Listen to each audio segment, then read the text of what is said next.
माझ्यासाठी ही खूप मोठी आणि आनंदाची गोष्ट आहे। सकाळी छान फ्रेश होऊन मी रांगोळी काढायला गेले होते।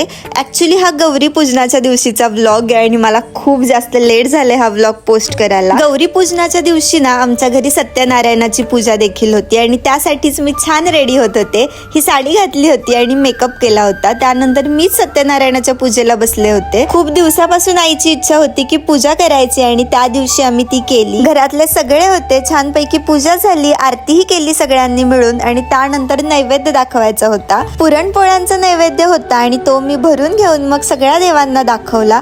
आज इतका छान आणि इतका प्रसन्न दिवस होता ना माझ्यासाठी, कारण की मला जी गोष्ट हवी होती, ज्याची मी इतके दिवस वाट बघत होते, ती मला फायनली आज माझ्या हातात होती आणि आज मला भेटली होती ती इतक्या छान दिवशी। तर ती गोष्ट काय आहे हे आपल्या युट्यूब चॅनल वरती मी सांगितलेलं आहे। तर व्लॉग्स बाय ऋतू या आपल्या युट्यूब चॅनलला जाऊन नक्की बघा आणि आपल्या चॅनललाही सबस्क्राईब करा। त्यानंतर मग मस्तपैकी आरती करून घेतली। भेटूया आता नेक्स्ट व्लॉग मध्ये, तोपर्यंत बाय।